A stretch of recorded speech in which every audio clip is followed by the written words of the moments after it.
Welcome to metrology masters YouTube channel. இந்த video பர்பஸாக எதுக்காக நான் மேக் பண்ணியிருக்கேன் அப்படின்னு பார்த்தீங்கன்னா, நிறைய பேர்த்துக்கு அன்சர்டனிட்டியோட டவுட்ஸ் நிறைய இருந்திருக்கு. ஸோ அதை எப்படி கால்குலேட் பண்ணணும், என்னென்ன சோர்ஸ் ஆஃப் அன்சர்டனிட்டி நம்ம எடுக்கணும், அதோட கால்குலேஷன்ஸ் என்னென்ன அப்படிங்கிறது, அது எங்கேருந்து எந்த சோர்ஸ்லேருந்து நம்ம ரெஃபர் பண்ணணும் அப்படிங்கிறதெல்லாம் தெரியாத நிறைய பேர் இருக்காங்க. ஸோ அவங்களுக்கு உண்டான வீடியோ தான் இது பியூர்லி டைமென்ஷன் மெஷர்மெண்ட்ஸ் ரிலேட்டடாக இருக்கக்கூடிய அன்சர்டனிட்டி வீடியோஸ். இதுதான் நீங்கள் ஃபஸ்ட் டைம் அந்த வீடியோ பார்க்குறீங்க அப்படின்னா please subscribe my channel and share and like supports. இப்போ நம்ம ஸ்டார்டிங்கில் அன்சர்டனிட்டி பற்றி சொல்லியிருந்தோம். ஸோ இப்போ இந்த ஸ்கோப் ஆஃப் வீடியோ என்னென்னு பார்த்தீங்கன்னா, define uncertainty, why evaluate uncertainty, அன்சர்டனிட்டியோட ரெஃபரன்ஸ் கைட்லைன்ஸ் என்னென்ன, சோர்ஸ் ஆஃப் மெஷர்மெண்ட் அன்சர்டனிட்டி என்னென்ன அப்படிங்கிறத நம்ம பார்ப்போம் ஒன் பை ஒன்னாக. First, what is mean by uncertainty, that is define uncertainty. ஒரு மெஷர்மெண்ட் நம்ம பண்ணும்போது அந்த மெஷர்மெண்ட் பண்ணிட்டு நமக்கு கிடைக்கக்கூடிய ரிசல்ட்ஸ் எந்த அளவுக்கு நம்ம உறுதித்தன்மையாக நம்மளால் சொல்ல முடியும், வேலிடிட்டியான ரிசல்ட்ஸ், அதாவது ஒரு நம்பகத்தன்மையான ரிசல்ட்டை எவ்வளோ பர்சன்டேஜ் லெவலில் நம்ம சொல்ல போகிறோம் அப்படிங்கிறது தான் இந்த uncertainty. The prove the quality of ரிசல்ட்ஸ்னு சொல்லுவாங்க. நீங்கள் கொடுக்க ஒரு இன்ஸ்ட்ருமெண்ட்டை நீங்கள் கேலிப்ரேட் பண்ணிவிட்டு அதோட ரிசல்ட்ஸ் நீங்கள் கொடுக்குறீங்க சர்டிஃபிகேட்டில், அந்த ரிசல்ட்ஸை உங்களால் எவ்வளோ பர்சன்டேஜ் கான்ஃபிடென்ட் லெவலில் சொல்ல முடியும், to prove the quality of ரிசல்ட்ஸ்னு சொல்கிறாங்க. ஸோ இப்போ அடுத்தது, இந்த அன்சர்டனிட்டியோட மெஷர்மெண்ட்ஸ்க்கு சில கைட்லைன்ஸ் இருக்குது. அந்த கைட்லைன்ஸ் தான் நம்ம கீழே போட்டிருக்கேன். GUM 2.2.3, ISO International Organization for Standardization Guideline 98.3 2008 English editions. So இதுதான் அது. அடுத்தது போயிட்டோம் அப்படின்னா, to evaluate, why we evaluate of uncertainty of results to concrete indication of the quality. Second one, allow comparison of results while interpreting of data.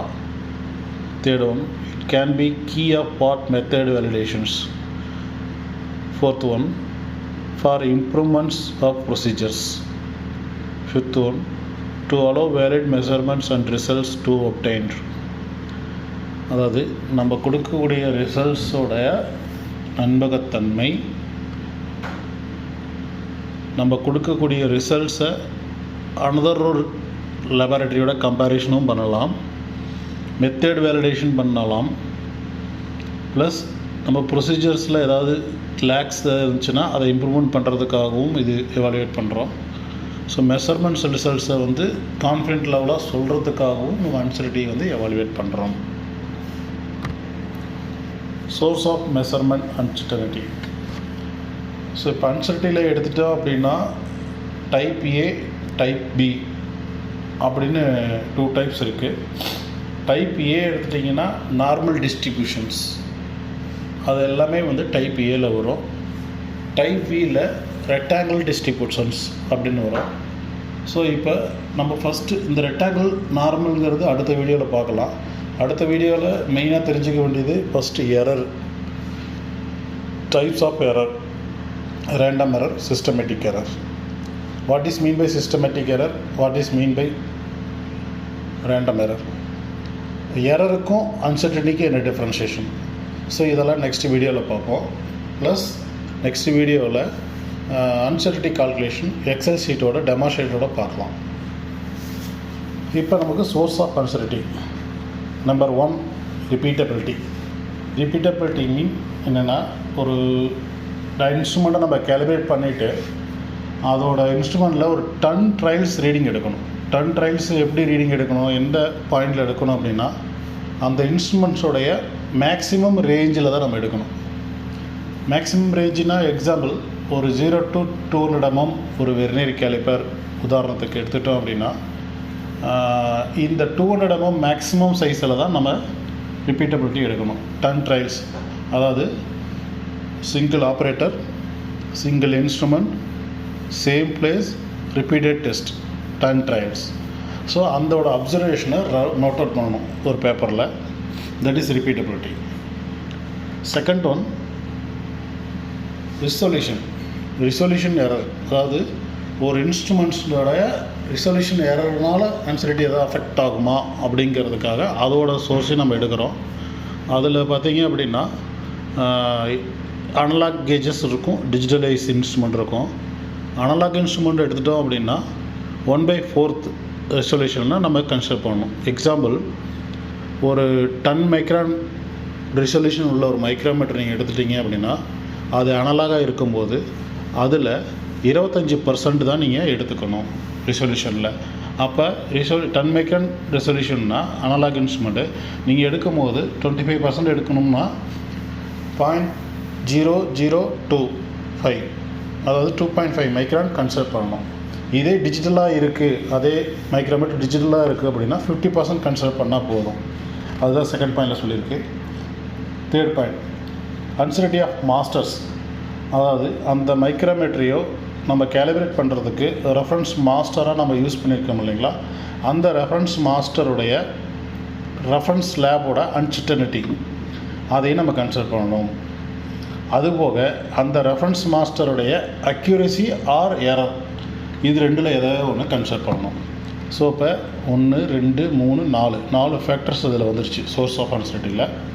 Fourth one வந்து geometrical error, அந்த மாஸ்டருடைய geometrical error அல்லது உங்கள் இன்ஸ்ட்ருமெண்ட்ஸினுடைய geometrical errors.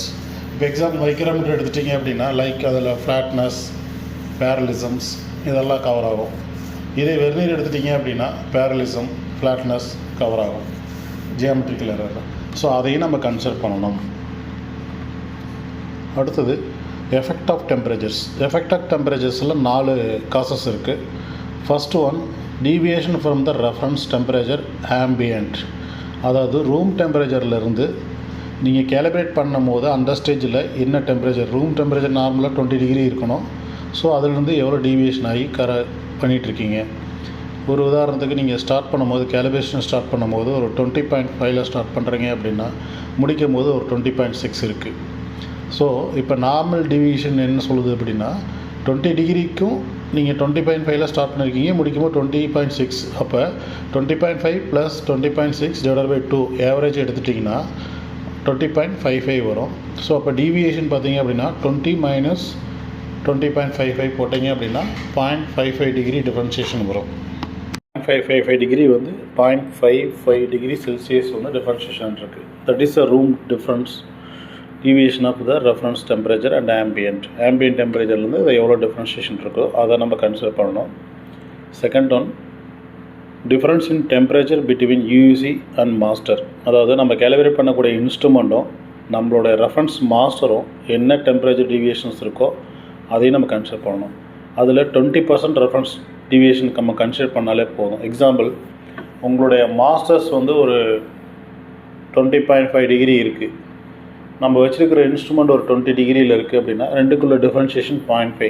So அந்த 0.5 degree செல்சியஸில் ஒரு 20% consider பண்ணால் போதும்னு சொல்லியிருக்காங்க ரெஃபரன்ஸ் கைட்லைன்ஸில். அதுதான் சொல்ல வரோம். அடுத்தது difference in thermal expansion of coefficients. அது difference between the thermal expansion of கோஎஃபிஷியன்ட்ஸுங்கிறது என்னென்னா, நம்மளுடைய மாஸ்டர்ஸும் ஒரு மெட்டீரியல் இருக்கும். எக்ஸாம்பிள், கேஜ் பிளாக் வச்சு தான் நம்ம மைக்ரோமீட்டர் கேலிப்ரேட் பண்ண போகிறோம்.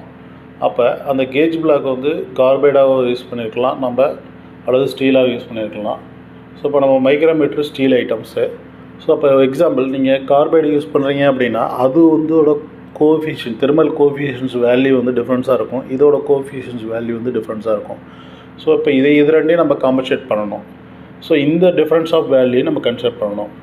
அடுத்தது uncertainty thermal expansion of coefficients. அப்போ அந்த கோஎஃபிஷியன்ஸ் ஆஃப் தெர்மல் எக்ஸ்பென்ஷன்ஸில் அன்சர்டினிட்டியும் நம்ம கன்சிடர் பண்ணணும். ஓகே. அடுத்தது 6வது, error and uncertainty of temperature monitoring equipment. அதாவது நம்ம டெம்பரேச்சர் மானிட்டர் பண்ணக்கூடிய எக்யூப்மெண்ட்டில் இருக்கக்கூடிய எரர்ஸ், அதனால தான் டெம்பரேச்சர் ரீடிங் வந்து நமக்கு எரராக காமிக்கலாம்.